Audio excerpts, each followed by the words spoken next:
Barton Town TV, sponsored by Aerocom. I'm here at Barton Town's ground with the Barton Town joint first team manager Andy Clerke, following today's FA Cup preliminary round game between the sides, which Carlton eventually ended up winning by 6-1 after being 1-0 down at half-time. Andy, if ever there was a game of two halves, it was today, wasn't it? What were your thoughts on that match today?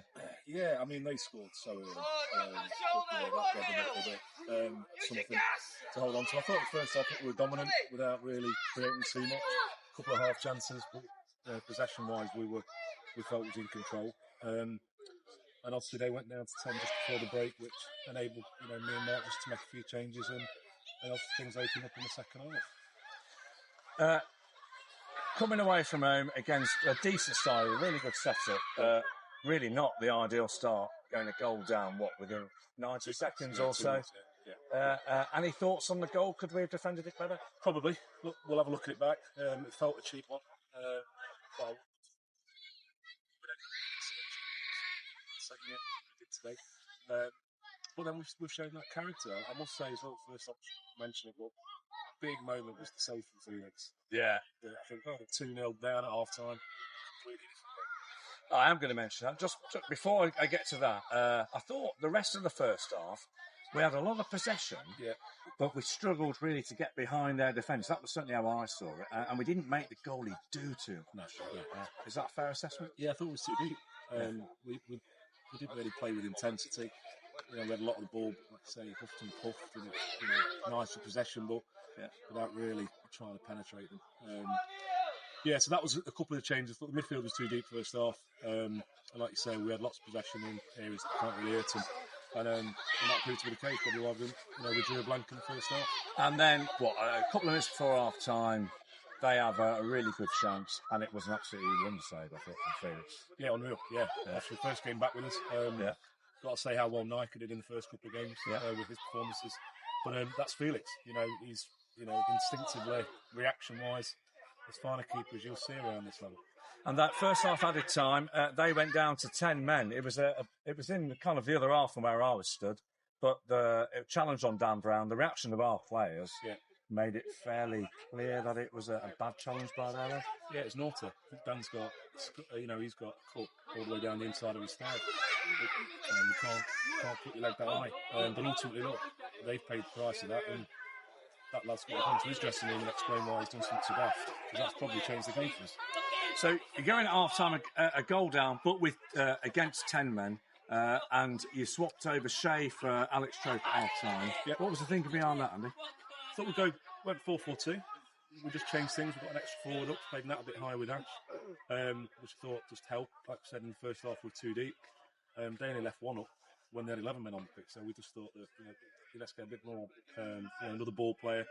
Clerke can also play higher up the pitch, but we thought his quality a little bit deeper. We just mean that when we can get out in that space, that we've got the right sort of players around to put good balls in and create something, which felt like one of those second halves where things just went right for me and Mark. Within a couple of minutes of the restart, ideal from Carl's point of view. Noel Hilton got on the end, forced a shot underneath the goalkeeper, and then it's really game on then, Brilliant, yeah. I mean, he don't normally shoot, so we're actually pleased that he's got an older one, but I thought, the way he pinned his man, just rolled in superbly, and he needs to add goals. We've said that to him, but I don't think there's been a more consistent performer over 3 games than Noel Hilton so far this season. So really pleased that he got his goal, and without a doubt, us scoring as early as they did in the first half. In the second half, got us straight back into the game. And there were so many goals now. A couple of minutes later, I thought it was a lovely ball from Liam around. Nat Watson cuts back inside and does exactly what we know Nat Watson can do. Yeah, great finish. Good from Milan. We countered with 3-on-2. Picked the right pass, and that had the composure just to jinx inside and leave the keeper a little chance. And Ewan Robson, who I interviewed on Tuesday after his goal against Bourne, told me then goals aren't part of his game. Well, what was that? The third goal? That's the goal of the season contender already, isn't it? Yeah, we're adding goals to the game. It's fair, but we said to you, I thought he was too deep first half. Again, a lot of possession, taking off centre halves, but he's a threat. He's got a great left foot time, and he's had a strike, and it's absolutely in top form. And to be fair to our lads, 3-1 up within 15 minutes or so second half against 10 men. They didn't stop. No. Pushed forward. Ash Chambers, lovely reaction. Poor free kick from there, boys, straight at him, and he's spotted the goalie off his line. Yeah, great finish. 2 from 3 for Ash now. Yeah. So he'll be happy on the bus on the way home. Just great goal. And we were similar to rugby, where we had a 5-minute spell against rugby, and we were clinical. We were exactly that in the second half today. Yeah. And Ewan Robson got a second goal. Yeah. And then nice to see Liam get a little goal at the end there. Yeah, he deserved that. He works tirelessly. Came into the side today. Good job, Mar Davey, out for this one. And just Liam getting the winner midweek, we just thought he deserved to start. So I'm delighted for him there. Scored 2 and 2 now, and he's up and running. You mentioned dropping Niall Davey. I looked at the team sheet today. 7 subs as it's an FA Cup tie, and you look at the substitutes. Every one of those 7 is a first team player. Yeah, they are. Is that something that gives you and Mark confidence for the season as we progress? Yeah, it's as good a squad as I think any of us can call it. That's our pressure because we've got to apply ourselves. But we know that bench is good enough to start. Whether it's a Greg, whether it's a Spike, whoever Niall Davey drops to the bench today. It's a squad that goes deep, and we're going to need it this season. We're going to need all of them. I think for anyone that's been on the bench today, you'd say from the end of the season, I bet you've all played 20, 30 games, and that we'll need that squad if we're going to have a successful season and go deep in various competitions we're involved in. And the games come thick and fast. Tuesday night away at Loughborough Students.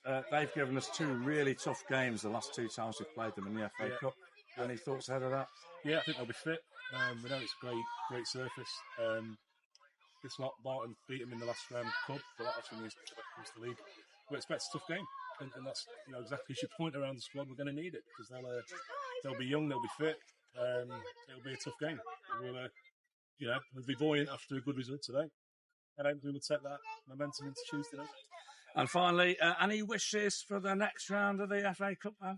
Any team that you want to draw against, or would you like to be at home? I'd just like to be at home. To be honest, I don't think we've ever been at home in the FA Cup in the last 3 years. So we might have been once, but no, it'd be nice to get a home draw for everybody. Let's see what comes out. Yeah. Andy Clerke, thank you so much. Cheers. Thank you, Alan.